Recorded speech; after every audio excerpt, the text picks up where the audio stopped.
Hi everyone, and thanks for watching L&L Photography's video mentoring. Today I'm going to be showing you how to add a subject into one of my digital backdrops that you can purchase from me. Here's an example of one that I've already done. Today we're going to be adding this subject right here.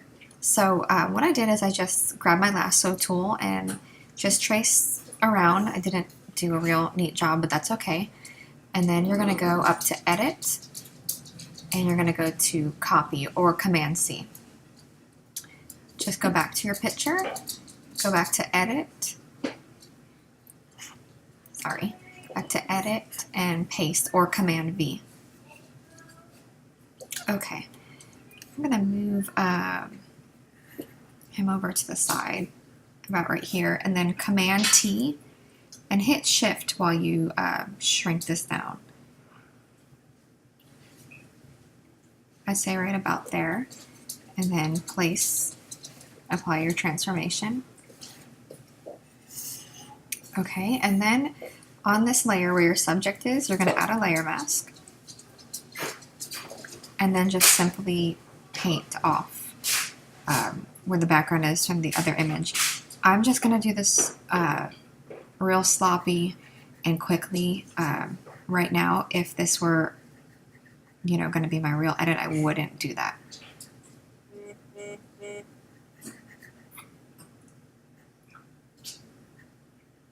Even if you guys want to fast forward a little bit, I would not blame you. I'm actually going to erase probably some of that.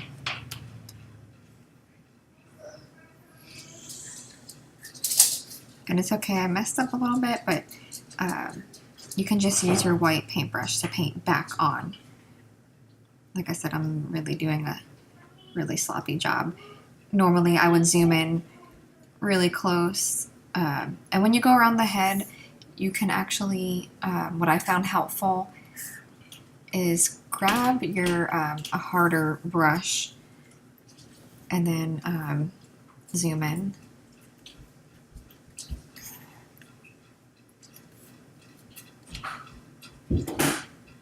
It just helps it get a little bit sharper.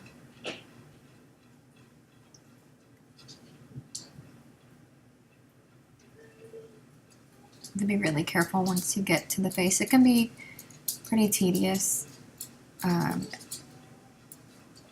get around these little spots. Make your brush real tiny. I'm going to go back to my soft brush. Make it a little bit larger.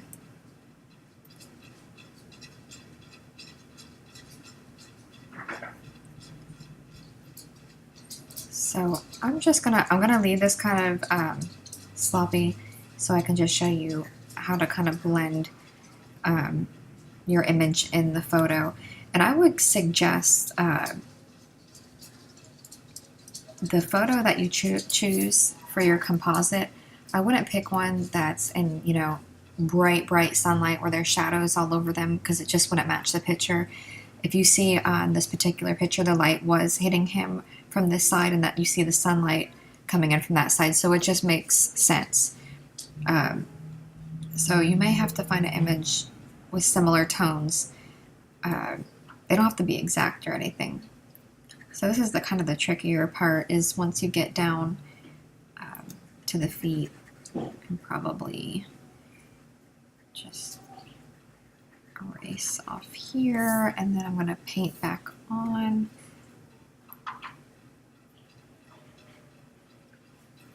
And then I will show you sometimes what I do so those feet aren't just standing out, so it doesn't just look odd. Another little trick that you can do is you can grab that lasso tool again, and let's grab one of these blue bonnets right here. Just kind of trace around, and we're going to do Copy, and then we're going to do Paste, and then grab your Move tool and just, oops, I did not do that right. I'm sorry. Hold on one moment. I see why. make sure you're on your background layer. And then we're going to do Command C for copy and Command V for paste. And then we can move this right here. And then you can Command T, you can do whatever you want to kind of play with that around so you can't tell. You can even turn it, and we can even apply. You can even, make it less of opacity, and then you can also add a layer mask and kind of play with the shape of it so it doesn't look like it was duplicated. And then you can do that again to make it a little more natural. Let's grab one from right here. Command C, Command V. Oops, I did it again. I'm so sorry. Go to your background layer and then Command C, Command V. And then move. I don't know what my problem is. There we go. So sorry. Grab your move tool and move that bad boy about right there. Make sure you swap it over. There we go. That's starting to look a lot better. And then like we did for the other objects, just create a layer mask. And then you can kind of just blend it in. Okay, so for that part, and like I said, I did a really sloppy job. Obviously, if this, were a real edit, I would do a much better job. I may even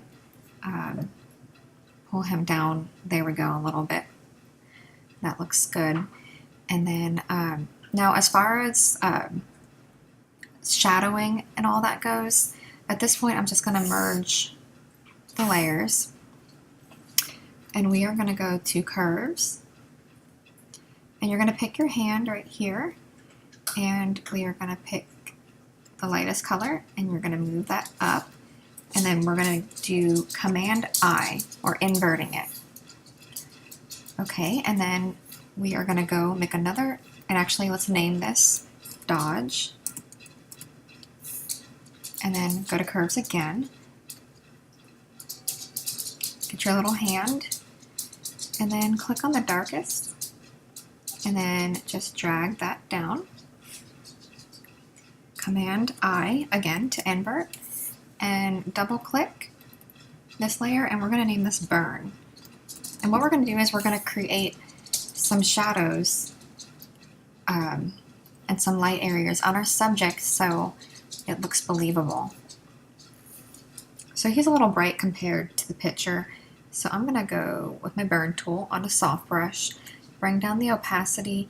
It's going to be different for each picture, and I'm just kind of guessing as I'm going, put it on 19. So to paint on, we're going to use our white. Kind of shadow subject down here.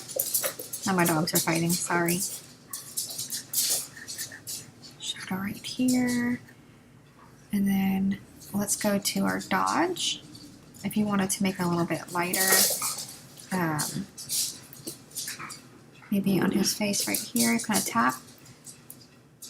It's a little too much, so you can always go to your opacity and you can just lighten that like that. So that's about it. The other thing that you could do is, if you wanted to, we can go to levels and you can kind of deepen the image. You can lighten it up right here. So you lighten around the all around picture. And then if you wanted to just keep the background lighter and brush it off him, you would just go here, add a layer mask, and with the black, you can just brush off your subject. Okay guys, so that's really it. It's really not hard. I'm sorry for the sloppy job, but I'm sure you get the idea. I just didn't want to spend hours on cleaning up around, even though it should not take hours, but several minutes. I hope you guys enjoyed, and I hope you love the backdrops. Thanks so much.